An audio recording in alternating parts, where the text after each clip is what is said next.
And at the end of the day, and you read all of it and talking about we should let her come in and do X, Y, and Z, and it's like, this is our job. Quarter for Caitlin Clark as Stewart sets the screen on Clark.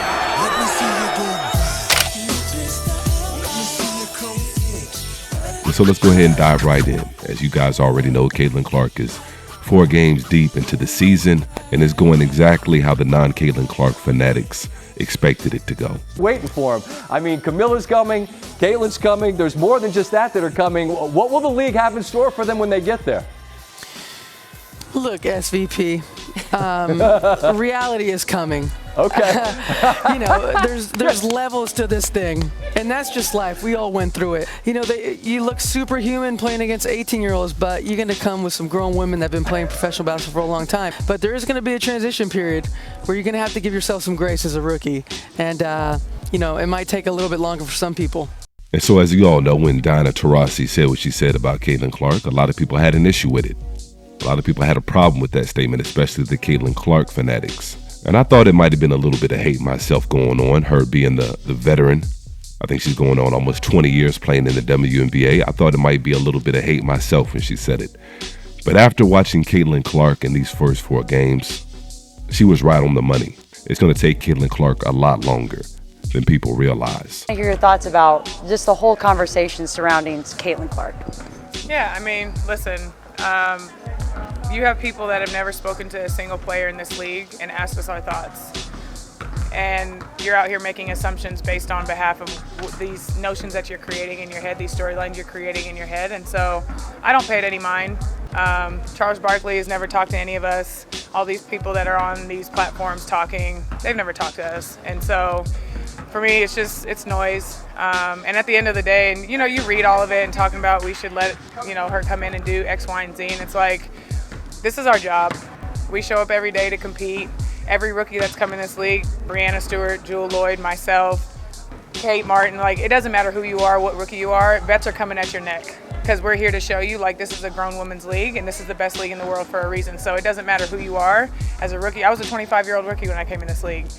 Delisha Milton-Jones came at my neck. And I was playing overseas as a professional, but like that's what it is. That's what you do. You come in here to compete. You show the rookies like this is what we do here, and so it's nothing out of the norm. So I push it aside as noise until they want to sit down and have a conversation with any one of the veterans that have been here. I don't pay it any mind. And so these past couple of weeks, Caitlin Clark has been, so to speak, getting her wake-up call as it pertains to the WNBA and finding out that there's a different speed to this game and that there's levels to this game. And 3 assists as Stewart sets the screen. And so, like I said, Caitlin Clark has been going through it and making adjustments and adjusting to the physicality of the game. It's nothing new. NBA players and college players coming into the NBA go through it every year. Evans, quick drive, couldn't get the roll. Payne as Reese hits the deck again. And if this same play would have took place with Caitlin Clark, somebody would have got arrested. Somebody would have went to jail. And I wish I was exaggerating. I think they would have tried to press charges against whoever tried to do something like this to Caitlin Clark. As a rookie coming into the WNBA, or even the NBA for that matter, somebody making the transition and the jump to the professional ranks. I don't care who you are. I don't care if you're Michael Jordan, Magic Johnson. I don't care if you're Larry Bird. You're going to have to go through it. Oh, wait a minute. That's Barkley. Oh, there it is. Yeah, and look at Jay hitting Bird as he's being held from behind by Barkley and Moses Malone. And so it makes no difference who you are. These players in the WNBA and the NBA, they could care less how much money and how much eyes you're bringing to the league. Yeah, on a macro level, of course they enjoy the benefits of it. Chartered flights, bigger arenas, more revenue, more money. Yeah, of course, like I said, they appreciate that. But once that ball goes up and that whistle blows, it's something different. Because now you're talking about my livelihood. Now you're talking about my profession. Now you're talking about something that I've worked at my whole life to get to this point. They can try to put on a good face like most of them do and say all the right things and talk about how they enjoy the benefits of it. But trust me when I tell you, when they run into Caitlin Clark and they see Caitlin Clark on the floor, they want to bust her ass.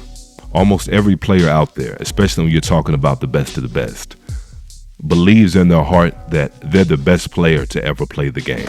All right, y'all, I'm about to get up in that this. Here we go. Yeah, boy. All right, hold on. Here we go. You know, run the play, run the play. I earn my respect in the streets.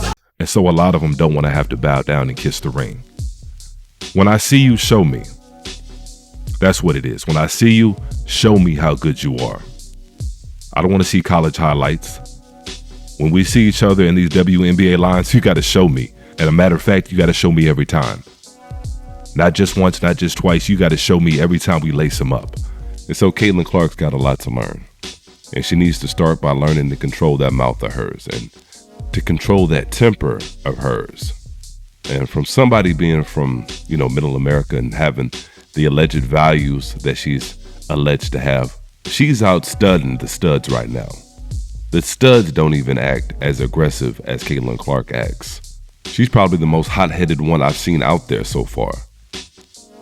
And so that's interesting. I think that's an interesting dynamic. But it is what it is. I think Caitlin Clark's going to be all right. I think she's going to be a good player in the league one way or another. I'm sure they're going to find a way to make it work. But meanwhile, it's not looking pretty. It's not looking good at all. But definitely go ahead and chime in the comment section below. Let me know how y'all feel about it. Join the conversation. And if you haven't done so already, make sure you go ahead and hit that like button and hit that subscribe button for me as well. And as usual, peace and chaos.